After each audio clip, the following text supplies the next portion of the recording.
What's up, everybody, and welcome to this edition. Is it episode 20?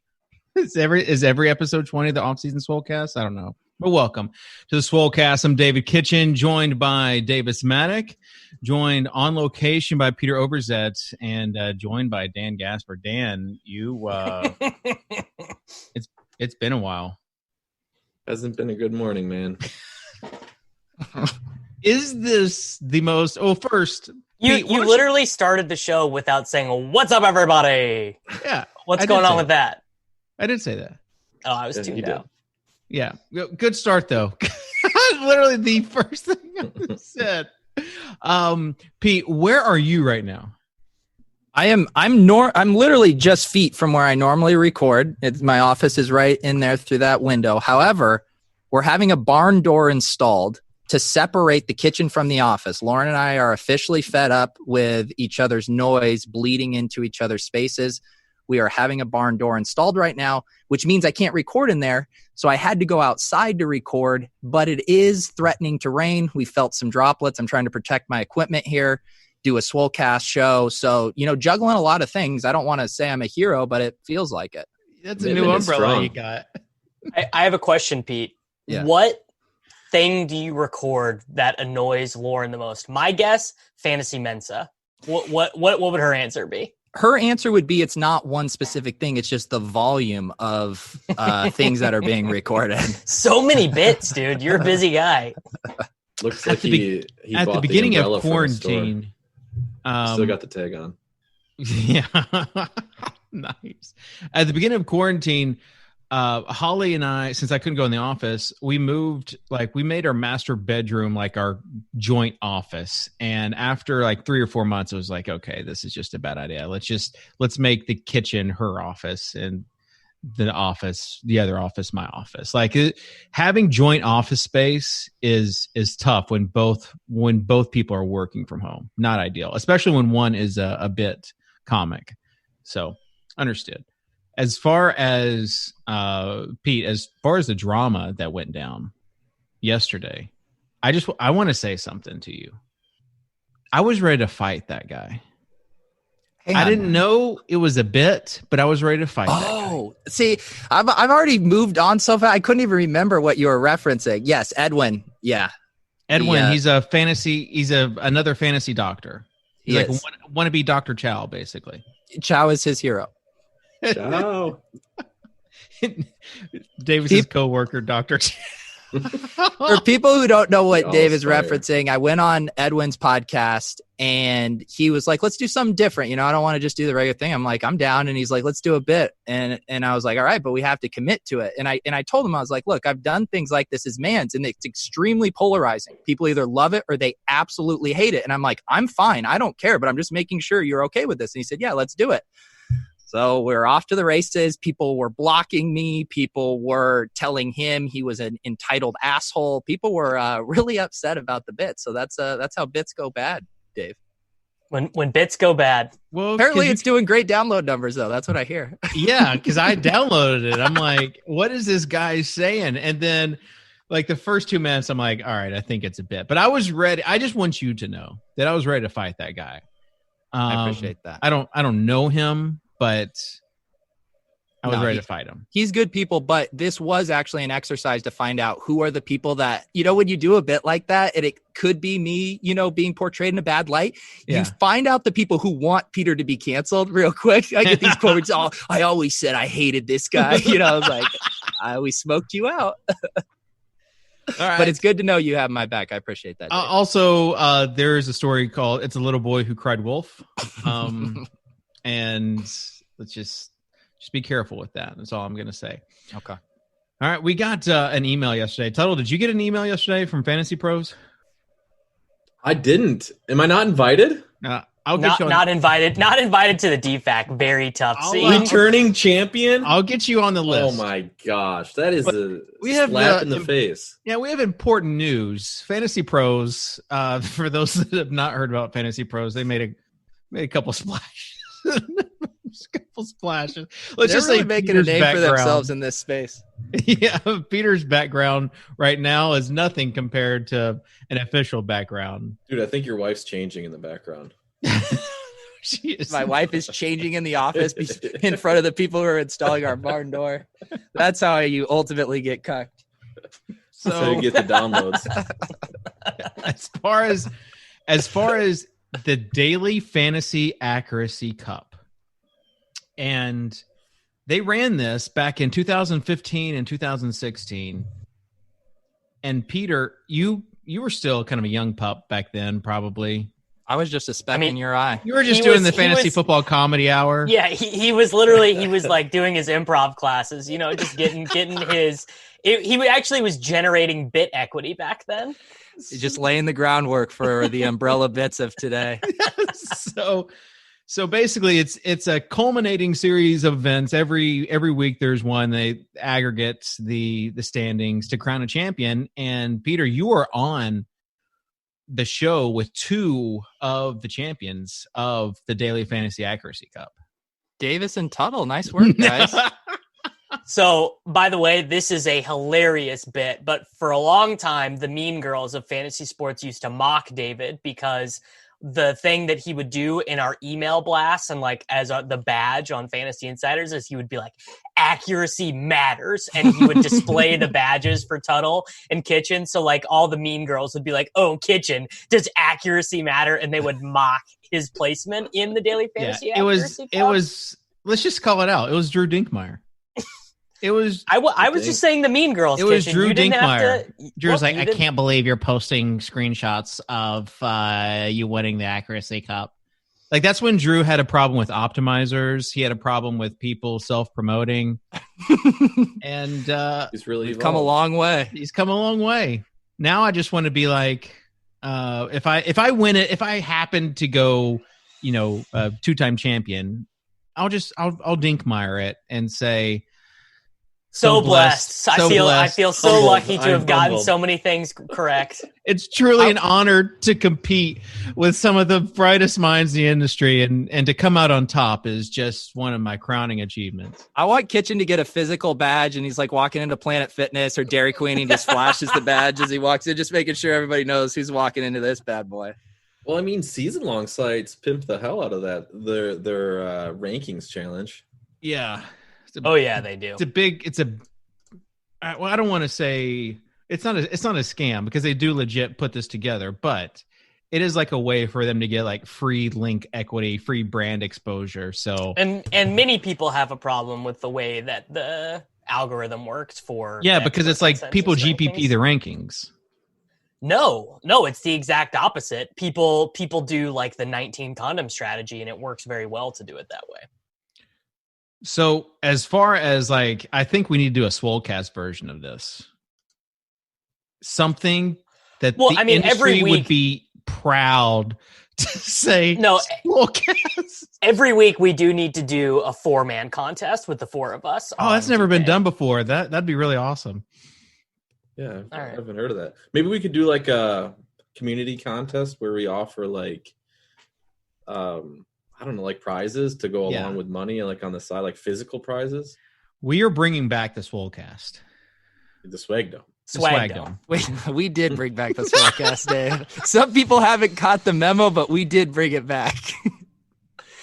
By the way, subscribe to the YouTube channel and the separate download feed on iTunes, podcast feed. Make it possible for us to send the women in our lives these download numbers and have them be impressed. Yeah. All right, so we will have the Swag Dome. We've got someone who's going to be working with us on some Swolecast stuff. Swag Dome will be a big thing for this. I need to say that we absolutely have to include Sammy and Nate in the Swag Dome in some capacity. Like they need to be prominent members. Will we actually have the Swag Dome too, or are we? Or will we actually? This is an incredible story. Prizes. I don't know how Kitchen did it. I actually got a Swag Dome shirt, and I still wear it. And it is my least favorite item of clothing for my girlfriend. Every time I wear it, she's just like disgusted. She's like, I cannot believe that you're wearing this shirt that says Swag Dome on it out of the house. Yeah, I've worn the Swolecast shirt out of the house before, and I won't do that. Yeah, I didn't even think about it. I mean, that's like also it's like an $8 shirt. Like the A is missing. You know. Yeah, I got the T off of mine. It's already peeled off. Our audience has been burned so many times by these empty promises that no one should believe a single word of this. You may or may not get a shirt shipped to you. All right. As far as like draft season, it's going down. It's happening. Football's happening, baby. Football's going down. 0 positive tests for 2 weeks of training camp. Come on. Last night I got a text from Mr. Overzet. It was a green text. And it said, I can't even barely respond to him. It's so tough. It is tough. It doesn't show up on my computer messages feed. Exactly. So that's the worst. It's terrible. Anyways, it says, I just want you to know before I forget for tomorrow's show, Davis took Derrick Henry in the first. And honestly, I was proud in that moment. Oh God. He said he did it for you. So I did an FFPC main event last night, but I didn't do it by myself. I did it with the big dog, Evan Silva, Rich Rebar, and Pat Thorman. We recorded a podcast while we did it. And we get there, we have the number 8 pick, and I kind of knew number 8, that's the danger zone. That's the danger zone when you're drafting with, other people who are maybe not as radicalized as myself. And, we get up at number 8 and we're all saying, okay, Clyde Edwards-Helaire and Travis Kelce, those are the slam dunks. If those guys are gone, we all like Dalvin Cook. Those guys go 5, 6, 7.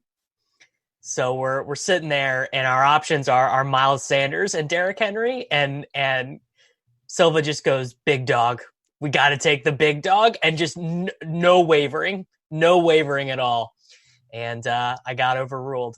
I was going to ask you, like, when you're on, because this is these double drafts, triple drafts, quad drafts. I mean, there are some meetings of the minds, but sometimes, especially when you're on the clock, there has to be an alpha. Davis, where were you on the list of Silva, Reeves, and Pat? Like, where were you on the list of they're going to listen to your takes? I think Reeves and I agreed on every pick but one. We quibbled on Odell Beckham versus Terry McLaurin in the 4th round, but Reeves and I were pretty much voting as one. Silva, well, here's the thing. Silva was clearly the driving force, but he and I were not in the draft room because you could only have 2 co-managers. And so it was Thorman and Reeves who were like actually in the draft room clicking the buttons. So it was actually an interesting dynamic. I think that actually made like Silva being the guy who was driving like the discussions, but not having access to the draft board was actually, I think, the best way it could have gone. Silva, that reminds me of the old school Swolecast whenever we would draft a team and he would pick a player not knowing what his price was. His salary was. Yes, literally the same thing. I haven't looked at the FanDuel salaries yet. It was always DraftKings. He hadn't looked at the DraftKings salary. I've only been playing the FanDuel Thursday slates, so got a lot of the Thursday and Monday slate. That Thursday night game. All right, Peter, you had the number 1 pick. Yeah, and Pete's team is sick. Obviously, like they just have such a layup drafting from there. But I went against everything I believed in, and I started the draft with 2 running backs.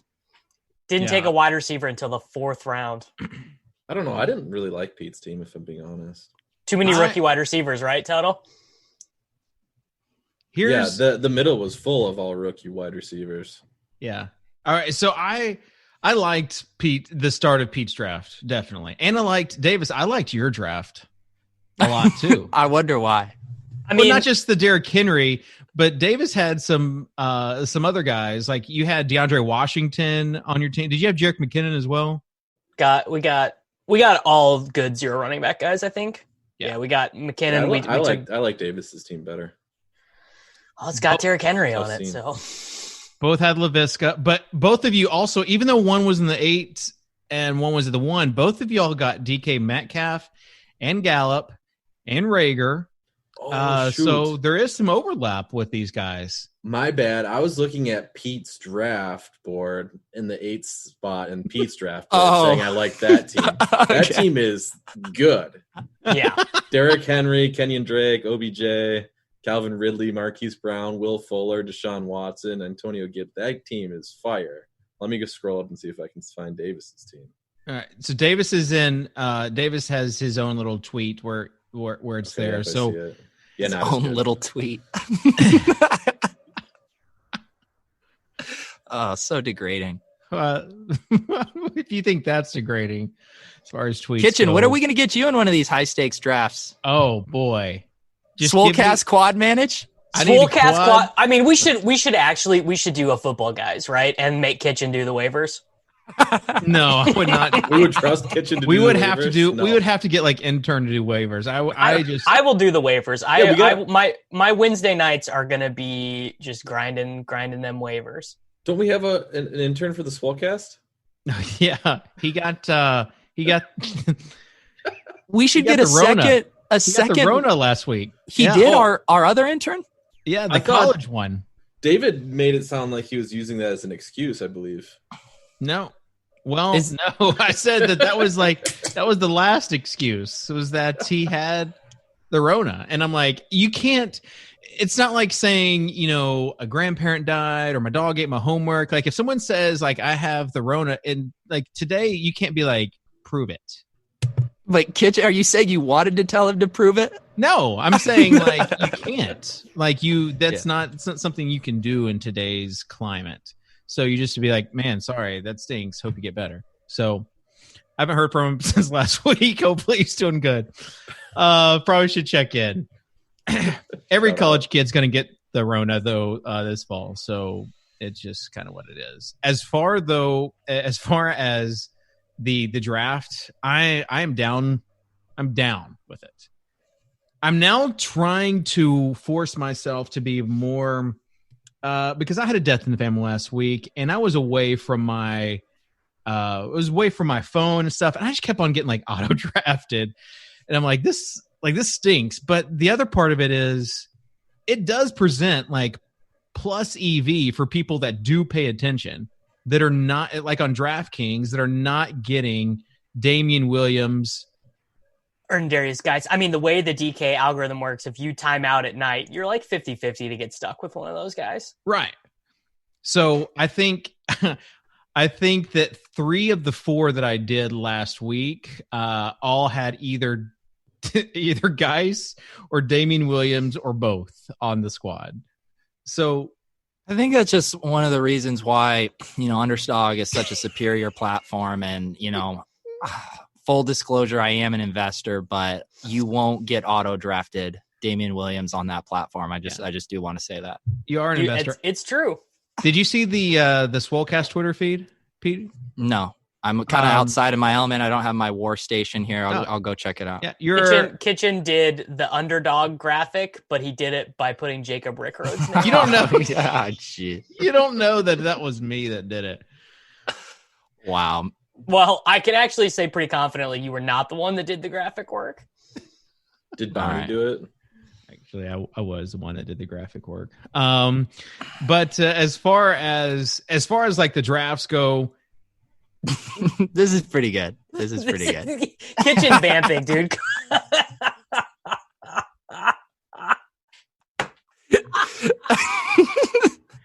The best part is just putting Jake's Twitter handle in there in parentheses too. No one else has a Twitter handle, and Jake gets both. I wanted to make sure that people knew where to find him, just because his name is at Davis Maddock or at P. Roverzet. So. The only thing that would make this better is one final bullet point that says "intern with the Rona." So anyways, I don't know why I would want to take credit, honestly, for this podcast. This thing. Is this the most dysfunctional in the fantasy space? Like, is there a more dysfunctional, well-known podcast than this one in the fantasy space? The Fantasy Bros podcast that has a decent amount of dysfunction of late. That's like a different level.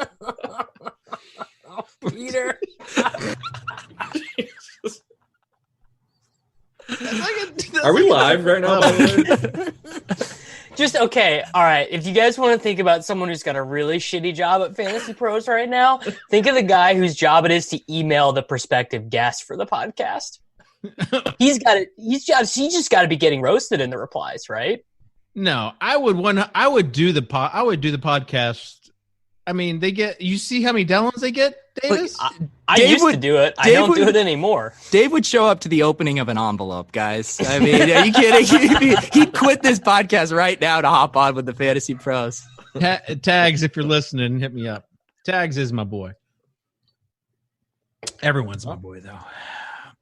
He's a good friend. Except, well, not everyone's my boy. I should say. Anyways, I don't know Bobby from Fantasy Pros. So, as far as the drafts go, though, like how many is too many at once for you guys? Not a number, bro. Fantasy drafts, like best ball drafts at once. Yeah, I don't like doing more than two. I'm not a multi-tabler. Slow or fast? Oh no, I don't do that slow stuff. Who's got time for that? You don't do any of the slow drafts? At my peak, I was doing like 8 of the drafts on draft last year at a time, but you can't even get that volume in now. Slow or fast though? Fast. Okay. When you say peak what? Peak performance? Yeah, peak fantasy football efficiency. Then he started to get carpal tunnel. Not even a lie. Literally, because I would go do it on the treadmill at my gym, and I actually got like carpal tunnel from too many drafts. Not a bit. This is 100% true. How do you expect us to be serious when you say stuff? That's a sketch idea. Why don't you have me. I'm feeling good. I've been doing yoga, so I'm feeling good these days. Stretched out, bro. Yoga for the hand. Yeah. Can you show us a pose for the hand? What's the hand pose? Davis's hand does downward dog. Little hanging eagle. What is there hand yoga? I don't know. Oh yeah. Interlace the fingers. I can't do that. I used to be jealous of all the kids that could do that. And all right. Anyways, we got to get to some updates. Jeez. We got some injury news. Davis, you went all in on the David Montgomery. Like, it was you pouring salt in people's wounds, basically. And you keep on doing it. Like, when does the hate stop with you? The gathering of negativity, when does it stop with you? I mean, when I'm right about something, it never stops. And when I'm wrong, I ask for people to have some reasonable discourse. Yeah. That's how it doesn't stop. Folks. I remember waking up 3 Saturdays ago, and first thing I see on Twitter is Davis taking victory laps about Darius Geis. More Antonio Gibson victory laps, really. I have a tweet. I'll find the tweet. You were taking victory laps. Oh yeah. It is the hard thing. I mean, we're in the great zero RB versus robust RB battle, and yet, the zero RB side is already just winning in a landslide. But we can't take victory laps on guys getting injured and opting out and all of this stuff. So it's a tough spot to be right, but not be able to vocalize it. But isn't it the whole thing? I don't find it to be that tough of a spot, Peter. But that's zero RB the whole hyper fragility. Like, here we go. Kitchen, explain Nassim Taleb's book to me. Because the whole purpose of zero RB with the fragility side of things are like the increased risk of running backs getting hurt. So when zero RB hits, embrace the chaos. When zero RB hits, it's more than likely due to someone getting hurt. Something bad happened to somebody. Right. That's what I'm saying, and I can't victory lap that. Exactly. That's what you're saying. This year, and I'm saying it's more like a every year type of thing. What is the proper sweat kit for? I think I've laid it out DFS where you have to hope for just a minor injury, and that the backup assumes the starting role even when the starter gets healthy again, like Dak Prescott. Something like that. What I've noticed, so I've listened to lots of Sean podcasts, the Godfather of Zero RB, and he does a really good job of always working in the caveat. And of course, we are never rooting for injuries. He works that in just perfectly seamlessly every time. And so I think you just need to do that disclaimer. I'm not a financial advisor. We are never rooting for injuries, and then you're in the clear. It's just the reality of the situation. Speaking of the reality of the situation, I root for all the guys I don't draft to have soft tissue problems. Actually. Again, if something happens to Zeke, and I hope it doesn't, but if it does, I hope it's minor. I'm in such good shape with all the Pollard. So with reality comes practice reports, comes people speculating, people that are not doctors trying to become doctors. People that are disgraced doctors. Right. No one's going to be like Davis Maddox's coworker, Dr. Chow, as far as like his level of experience. And so we're all just Silva gave us a chow drop on the podcast last night to explain why we weren't going to be drafting Bryce Love. Said Chow is worried about Bryce Love's knees. Have you bumped into him at the water cooler yet, Davis? I don't actually think he works for my company. I think it kind of got nixed, but I could be wrong. So I did listen to I guess we can say it. I mean, we're pretty stiff competition with them, but Establish the Runs fantasy football podcast. And Silva, they're the only ones who are doing season-long fantasy football podcast content for 5 minutes on Dr. Chow and how awesome Dr. Chow was. And I was just like, wow, I wish Davis could listen to this right now. It was powerful. It would change some minds. It was powerful. I didn't listen to it, but it sounds like it was powerful. It sounds moving. So DeAndre Swift, guys. I can't. This is too emotional for me. This is too raw. He's still not at practice. Yeah. Hate to see it. Like breaking news. Forget how big of a brace he's wearing at practice. He's not even at practice. I DM'd Chris Burke, who is the athletic writer for the Detroit Lions, and he said he thinks that it's a hamstring strain, which is not good. You DM with Chris Burke? Oh my God. Dude, there's not someone who writes about football for The Athletic that I haven't DM'd in the last 3 weeks. Using that social clout for a little grinder nuggets. I'm just a little FFPC information grinder out here these days. So what are you doing now with DeAndre Swift after last week? Basically, Davis, I'm getting my rosary beads out. Like 2 hours. 2 hours after you named him a league winner, I think is when they announced that he was. Yeah, he got banged up. Practice. What can you do? So you're not drafting him. We don't root for anyone to get injured, right? Right. We don't root for anyone to get injured. So are you just staying away from the Lions running back situation now? Just got to take Cam Akers now. Lion mentality. No, you don't stay away from it. You buy the dip. These ambiguous backfields. BTFD. Yeah. I'll take Swift if he drops. I mean, and Kerryon, I got him in an underdog draft. I am an investor there, full disclosure, in the 11th round the other day. So I'm buying both those dips. I am replacing Swift with Akers. I do agree with Davis, partly because it's a hedge move. I've got way too much Henderson from earlier on in these drafts. But as far as these backfields go, how much are you buying into some of these news reports? The Patriots, the Lions, the Seahawks now. Carlos Hyde apparently looking good in practice. What? Like how much variance are you in? I mean, I read The Athletic until my eyes bleed. Okay. So what are you doing with like the Patriots right now? Are you a Damian Harris believer? I am Rex Burkhead or no one else now. Now that Sony's legit off the pup. I know Pete kind of has a different take on that, but I thought Sony wasn't going to be back for like months. Yeah, he was at practice yesterday, first practice. I mean, he's off the physically unable to perform list entirely. My take on the Pats is last year they telegraphed what they were going to do whenever they had Sony or James White on the field, and they would mix in Burkhead a little bit because then teams wouldn't know if they're running or passing.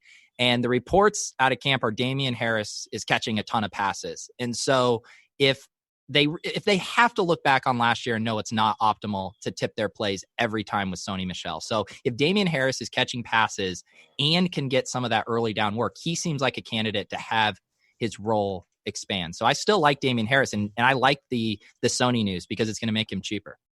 Was it Jeff Howe that was like charting the targets that players got in practice? Damian Harris, 10 receptions, more than N'Keal Harry. Yeah. So I told you about my love for N'Keal Harry a few weeks ago. I have quickly cooled off of that after Gunner being the second best wide receiver Just in the so group. On brand for the Patriots to have a chaw dipping punt gunner as their best wide receiver in a year of racial chaos. It would just be very, very on brand for them. Where are you going with this? I mean, the Patriots have a Nazi kicker. Not a bit. Real thing. Okay. Why? I don't understand, like, why? Oh, Kitchen wants politics out of his Roto World blurbs, I guess. Stick to sports, I just don't know Daddy. I don't know why Davis chose to go down that path. I was talking about like the variance path and just like how N'Keal Harry. It's more of a shot about him not being. I mean, I just hate the Patriots. This was the subtext. Right. So it's a dysfunctional kicker room, I think is what you could say about it. All right. Well, all right. Davis has canceled the Patriots kicker, so we can move on officially. I mean, that guy canceled himself.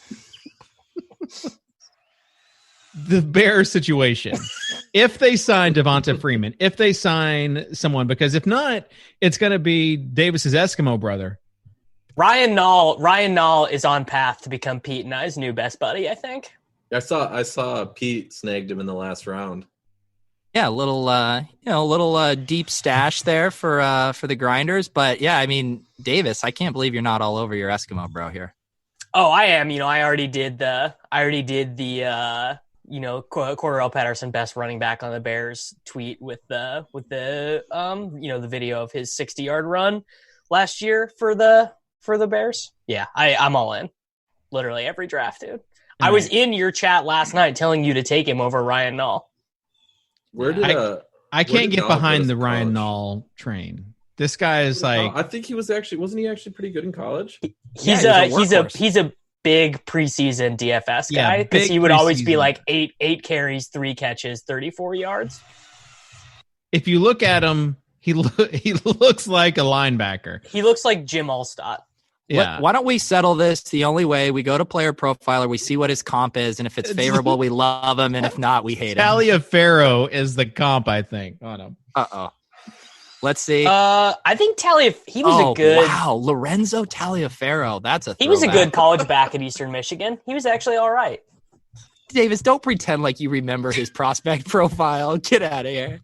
He did. He went to Eastern Michigan and then he was on the Ravens. I remember him. Lorenzo. You don't remember? Yeah, but like, it's like any fullback is not. I don't know. He's not a fullback, bro. He's an H-back. There's a difference. Very Marcel Reese. Still, like, what's the upside of that guy? You do fantasy football for a living, Davis. We get it. Let's dial it. Let's dial it back. Dial it down. Bring it back. One of those. If the Bears you want to talk more about the Patriots? If the Bears sign Devonta Freeman or somebody else, where are you right now? David Montgomery expected to miss 2 to 4 weeks. Them signing Devonta Freeman is both the worst possible outcome for Devonta Freeman and the worst possible outcome for David Montgomery, because the Bears have they're going to be underdogs in their first 4 games where Devonta Freeman would be in there, and then he has no chance of beating out David Montgomery straight up, but will probably earn 5 carries, 1 target a game when David Montgomery gets back. So he just completely neuters both Jordan Howard. I mean, David Montgomery and Jordan Howard are the same player. David Montgomery and Devonta Freeman, they both become useless there. If you are one of these guys who's like drafting Devonta Freeman in the 16th round, you want him to sign with Philadelphia. That's what you want. And you want him to displace Boston Scott. Yeah, I didn't get to chat about that Boston Scott pick, but Pete, I can't get behind it, man. I just want you to know that. I can't Why not, get behind Dave? I can't get behind the Boston Scott love. The starting running back for the Eagles is week to week right now, and I believe the season starts in a couple weeks. What don't you like about Boston Scott? I can't trust that he's going to be the guy there in Philly. Like, we didn't draft him at a spot where he needs to be the guy. Why do you think that he needs to be the guy? As far as like just the guy that's catching passes, like Miles Sanders, if we believe that Miles Sanders is every down who do you back, think had more targets per game from weeks 10 to week 16? Boston Scott or Miles Sanders?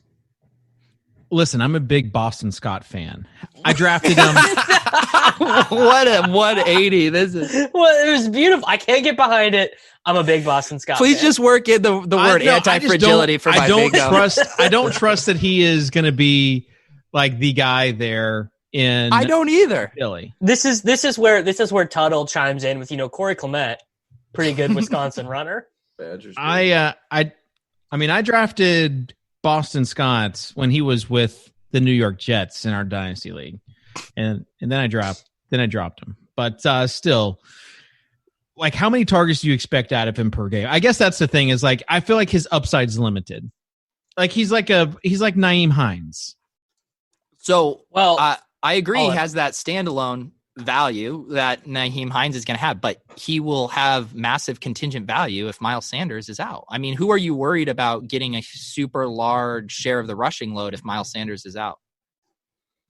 Devonta Freeman.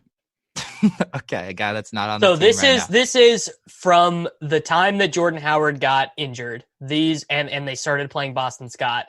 These are Boston Scott's just receiving numbers, not including what they did with him on the ground. Week 14, 6 targets. Week 15, 7 targets. Week 16, 6 targets. Week 17, 6 targets. Then in the playoff game, he had 3 targets, played on 30% of the team snaps, and rushed the ball 6 times. I don't really see where this. I don't really get your point here, Kitchen, of him not being the secondary guy to Miles Sanders. All right. Are you going to take the L, Dave? Yeah, I'll take the L. But I will say this. Wow. I will say this. Something Jacob Rickroad has never done. Honestly, I'm fully invested into the underdog drafts right now. Me too. I will say that I don't understand his value on underdog. That's what I will say. He's cheap there. Yeah, but again, I view him as a pass catching running back. So if passes or if catches are only worth a half of a point, it just devalues guys like him. This is some incredible. Here's where I will side with Dave, because Boston Scott is a guy that you draft in a lot of 0 RB builds or 1 running back at the top builds, and I promise Dave is not making any teams like that. So Boston Scott isn't going to be the guy he's taking in that range. Am I correct on that, Dave? Like if I'm choosing between Boston Scott and Madison or Pollard or those guys, like I'm going to choose the guy that I feel like has maximum ceiling compared to Boston Scott. I don't think Boston Scott has the ceiling those other guys have. Madison might be the biggest trap running back backup. I mean, he's not going to catch passes, and Mike Boone is better than him. Yeah. We got to get you on Boston Scott. I'm with you on Pollard. I prefer Pollard to Boston Scott. So the other thing about Boston Scott is I think they like to use him around the goal line. That was something they did last year, something they did obviously with Darren Sproles when he was on the team, and Danny Woodhead, kind of the other small receiving back that fits in with Boston Scott comps, was always a really efficient red zone guy. All right, so let me see. No, I'm on the clock on 2 Best Ball Mania drafts in underdog, but they're past the point of Boston Scott. Oh. But like, isn't he in the same range or before, like DeAndre Washington? Washington should go after him now, I think. The Chiefs, that's a good actual illustration when you're talking about, the Pats and the Lions backfields, where I was on DeAndre Washington. I still think he's the better player, but all the reports are just that Darrell Williams is the number 2, just like the clear number 2 there. And you can get, speaking of underdog drafts, you can get Darrell Williams for free in every draft. I think he's a must draft right now until we hear otherwise. Your opinion changed at all on Jerick McKinnon? No, I like Jerick. And with all these wide receivers going down, I mean, maybe he gets the mythical, some slot usage as well. Oh, it's the dangling carrot for all fantasy football players. What about Josh Kelly now? I think Pete and I both really like him. Yeah. Because he looks like he's going to be the backup. Last one, Carlos Hyde. No way. Only when I'm drafting with Hassan Rahim. Oh, Pete, did you draft with Delhi? Okay, I don't want to talk about this. This was a whole ordeal. Do you actually know what happened, or I don't know what happened. I just saw something about you drafting with Delhi. Delhi is Matthew Dellavedova, former guard at St. Mary's, and then in the pros, multiple spots. I think last team was the Cavs still, went back to the Cavs. But anyways, he's an investor in the underdog, just like Pete. Yeah, before we get the story, I would like to say I'm a little concerned about two investors drafting in the same. Oh, great point. Great point, Tuttle. You have to worry about obvious collusion there. Yeah. I was dumping players to him within that draft. So I was doing a stream with Mike Beers the other day, and we were trying to get into the same draft. He couldn't get in to the draft, so I was registered for a Best Ball Mania draft. He didn't get in. I'm like, okay, I just got to do another one. So I was like, I'll try to multitask. I will try to do a stream and draft these two teams. Of course, halfway through, I've already forgotten about the first team. I'm basically auto drafting. While I'm doing the stream, I get a DM. This is Davis Maddox style. I have my tweet deck up from Nick Rudman at Underdog, and he goes, "You're in a draft with Delhi right now. He just took Mahomes." And so I'm looking at the board, and I don't recognize the username because I'm looking at the draft with Beers. And I'm like, okay, I guess he just has a funky username. So I tell the chat, I tell everyone, hey, we're drafting with Matthew Dellavedova right now and all of this stuff. And Rudman's like, take it easy on him. He took Mahomes. And I'm like, he took him in the late third, whatever. Little did I realize he was referencing the other draft I was auto drafting in that wasn't on the stream. So I was incredibly confused. And then Noah Riddell shares the board on Twitter, and everyone sees that I took 4 quarterbacks, 1 tight end. And it was like, what is Peter Overzet doing? And that was the draft that got circulated because Delhi was in it. So I had to do a PR campaign, issued a statement, really tried to clear the air because I couldn't have that auto draft team sullying my good name. Well, I'm sorry that happened to you. I can feel the disappointment just coming through the screen right now. Yeah, and it's like you only get so many shots with these guys, and for Delhi to think that that's how I draft is just unfortunate. Isn't his underdog name just Delhi? It is. You said you couldn't find his name? That's the best part of the story. No, I couldn't find the guy named Delhi. It was really confusing. You couldn't put that one together? I thought he spelled it with an E. It's not like his name was Dan Gaspar and his name is Mr. Tuttle, so you're trying to see what it is. It's literally a form of his name. All right, this is what we'll do. We'll have all of you guys do 2 underdog drafts and host a stream and be, hospitable to your guest and your chat and figure out who Delhi is at the same time. It's actually pretty embarrassing you didn't stream the draft with Delhi in it. Yeah, it is. Get him on there. I'm trying. Do you have an Australian accent? Nah. Isn't he Australian? Put another Boston Scott on the Bobby, Dave. So I would have gone with put Boston Scott in the queue in the Australian accent. I think that would go for it, Davis. Go for it, Davis. I don't do accents on the show. No, it was a great suggestion. I'd love to hear you do it. Maybe Tuttle will do it. No, but I have a good Delhi story. All right. Kind of. Well, one of the teams he used to play for was the Bucks, right? Right, yeah. And Davis is going to hate this because he hates Barstool, but I know at least Overzet listens to Pardon My Take podcast. They PFT did a Australian accent and called Jason Kidd's office pretending to be Matthew Dellavedova. And he actually got through to Jason Kidd with the accent. Oh, wow. That's pretty funny. Yeah, it was really good. Yeah, right. Delhi he's got his own podcast. He's out here grinding, talking to entrepreneurs. Good. Guarantee CSU Rams going to be on that within a week. Oh, man. The mayor. Are they going to use his new publicity photo standing in front of the golf course in Colorado? The Cherry Creek Country Club. Yeah. If the mayor wanted to be on his podcast, we would know it because we would see a tweet. Matthew Dellavedova just steers companies like he does the offense of his basketball team. Just something, just very flattering. I know he's going to crush it. Dude, Peter is the best. Like his tweet, I get genuine joy like reading Mayor Pete tweets. Like If there so was funny. if there was ever going to be someone who would make it like into the political field after this, it'd be Peter. I would CSU Ram. You should clarify the Peters. It'd be funny if he just kept that moniker. Like even when he got into the political arena, he still went by CSU Ram 88. You must refer to me as CSU Ram 88, Mr. 88. Yeah. When the time comes. All right, we got to get on keepers. I'm in a keeper draft. We switched like our home league. Every year has been a keeper draft. It's fun. I enjoy the keepers. We switched to an auction. So keepers are a little bit different, but still in most keeper drafts, you get to keep the guy the next year in whatever round you took him. Davis, have you done anything as far as like looking at keepers for redraft leagues? Yeah, my main home league with my buddies is a keeper league, and we have already done our draft, and I already hate the keeper that I did. I kept Lamar Jackson in the 11th round instead of James Conner in the 18th round, 19th round. And you only get to keep one?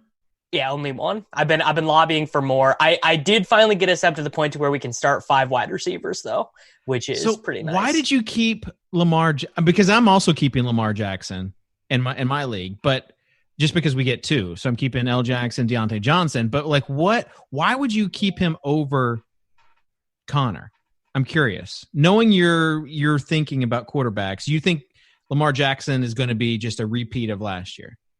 Well, I just knew I'd be able to get, like, first of all, being able to win that position every single week is really nice, but I also knew I would be able to get Ronald Jones because my league mates don't like Ronald Jones that much, and I was able to get Ronald Jones, and I will, just flip, and I'll just fab my RB2 spot all year. All right. Peter, you in any keeper leagues? I am. I'm in a couple keeper leagues. I did a trade, actually. I had one... Dynasty Trades podcast. No, this is a keeper league trade podcast, even better. But it involves a friend of the show, a favorite player of the show. I had 1 year left. It's a contract league, too. I could keep Alvin Kamara for 1 more year at a rock bottom low price. And I got offered A.J. Brown, but I could keep him up to 3 years after that. I was one and done with Kamara. So I flipped Kamara like a hot cake for A.J. Brown in that keeper league. Nice. Staying on brand, buddy. Very nice. Who are some keeper suggestions that you guys like? Because honestly, I think that like zero RB sets up well for keeper league just because you can get some cheap running backs later on. I mean, everyone just go and draft Laviska Shenault and keep him next year for a 16th rounder or whatever.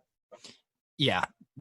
I would say, and as evidenced by my draft last night, that the rookie wide receivers, people have this macro thing in their head of like, we shouldn't always draft rookie wide receivers. They're slow to develop, but this is a historically good class. These wide receivers went in the 1st and 2nd round. Kitchen is the only one listening to me. Tuttle and Davis are laughing, but I'm getting on my soapbox here, and I'm saying you need to be drafting these wide receivers. I'm laughing because you drafted 5 of them in your FPP. I mean, I will say this. One of them is this year's A.J. Brown. I don't know which one it is, but one of those is this year's A.J. I know which one it is, and it's CeeDee Lamb. There's lots of good candidates. Actually, it's Shenault, but CeeDee Lamb will be, like, I don't know, Hardman, I guess. No, better than Hardman. I don't know. He's going to have like 800 yards and 6 touchdowns. All right. Tuttle, who are some keeper options you like this year? Quintus Cephas. Yeah, obviously. Do you guys use WhatsApp? Yes, I do. I hate WhatsApp.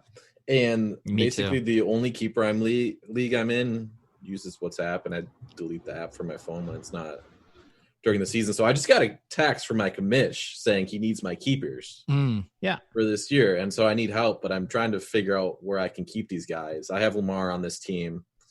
I drafted Tony Pollard last year, hoping that I could keep him. But this is only a 10-team league. So I assume I wouldn't be able to keep Pollard. Oh.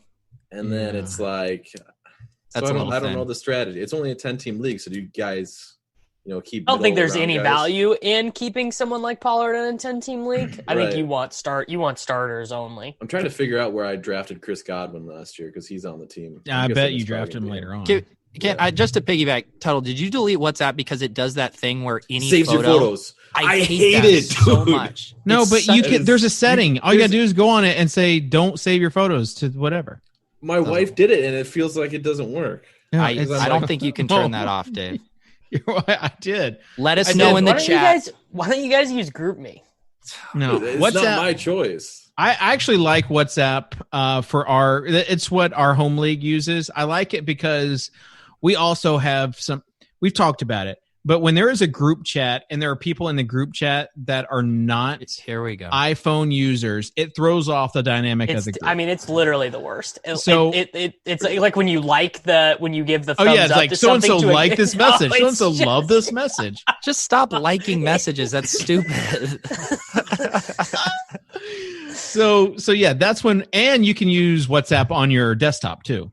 So anyways, and you can mute it for like 8 hours if you need to like actually get work done. The problem that arises is so we did a startup with Leone and that one's in GroupMe, and then I have like my college buddies are in WhatsApp, and then I'm in another league that uses Telegram, and then one uses Twitter DM, and it's just like it's just too much, guys. It's too much. I think it's starting to rain. I had to download Sleeper app. Do you guys use Sleeper yet? I use Sleeper for my home league now. We transitioned. Yeah, it's too many apps. You're such an old. I'll maybe look into Sleeper if I can get in on their next investing round. All right. Sleepers and keepers. They've already raised money. They don't have my money. They don't have the Deposit Kings money. They actually, Drew went to Dartmouth, and I guess they give money to like entrepreneur. They have an entrepreneurial fund, and Drew did not get it, but I think that fund invested into Sleeper. So I guess part of Drew's education went there. As far as the keepers, though, sleepers and keepers, I'm taking a look at these backfields where the contract year guys are going to be gone for next year. So, like we've talked thinking Kitchen. Well, LaMichael P. Ryan high on Kitchen's list. Don't, Davis. This is a problem, honestly, with the gathering of negativity the industry does. Like, you think that everyone knows everything. There are some casual listeners out there who we have alienated. Solid advice. Who literally stopped watching the show like 6 years ago. Like when Silva left and it was replaced by the guy doing Carrot Top bits, like they were like, "I'm done." He had to reach deep into the trunk for the umbrella. Okay, I know you guys are really interested, so I'm just checking this. Lamar Jackson in the 13th round has to be the keeper. Yeah, take him. Take him.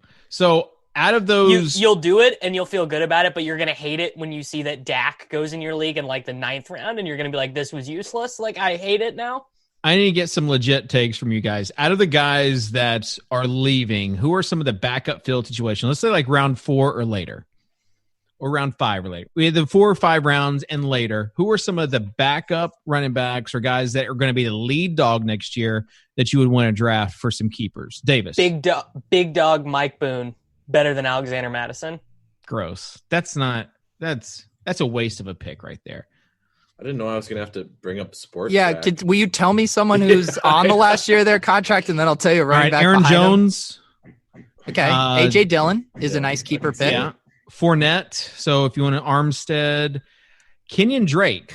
So there we got Chase Edmonds. I'll even say Eno's a more exciting prospect than even Chase if you want a super deep keeper stash. Benjamin.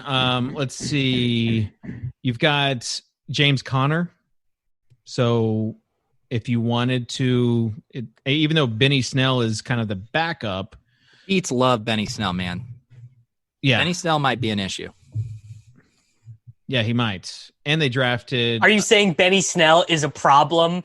Angry nose flare emoji? Exactly. I didn't get that one. I didn't either. You're not online enough to get it, Kitchen. Not enough time scrolling. All right. So those are the ones primarily for now. Marlon Mack is the other one, but little guy named Jonathan Taylor might be a nice sleeper for you guys out there. Yeah. Ooh. Can't catch passes, but is he going after the 4th round though? JK. Not in competitive leagues, but I bet in some 10 in the home league leagues. Yeah, Dobbins as well would be definitely one. Dobbins is going to be a problem this year for sure. I like the Dobbins call.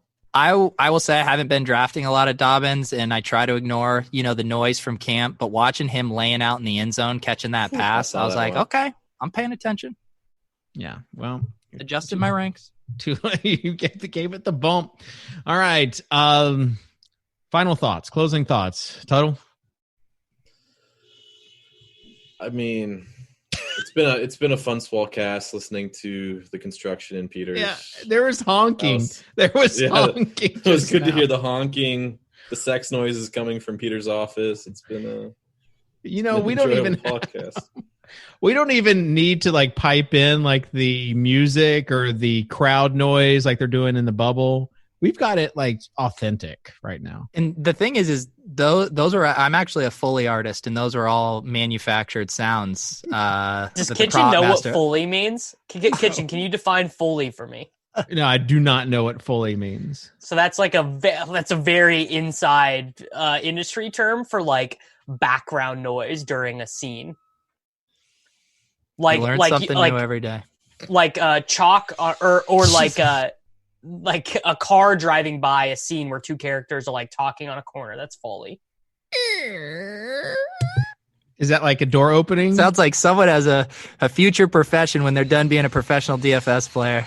Yeah, semi-pro. As the drill's going in the background. Yeah, we need to wrap this up so I can check in on this barn door. Closing thoughts. Just prayers to DeAndre Swift. I hope for a swift recovery from your hamstring injury, buddy. And I hope this time next week we are doing a live $350 Football Guys Players Championship draft on the Swolecast. It will be done. We'll also have details. Davis, you had some good ideas, like the 4-man. We might even do like a Friday mailbag show at some point. What if we had like original ideas? What if we had like a fifth person compete against us in the 5-man? Yeah. What if like some sort of listener participation? Yeah. Tune in for my solo show where you answer life questions that you enjoy more than actually the football analysis you're paid to do. Yeah, exactly. What if we did a draft on the show with props? You had me at props. Yeah, you're talking about my my auction draft. All right, Pete, what's your final closing thoughts? Super excited for this barn door, guys. I'm chomping at the bit to go take a peek at it. All right. Well, today it has been raining takes, and we have been so blessed to be a part of the show. Special thanks to Mr. Tuttle 05 for joining us finally, for Davis Maddock, and for Peter Overzet, and our poor producer, Devin. Bless his heart, as we say here in the South. We'll see you next week here on the Swolecast and rotogrinders.com.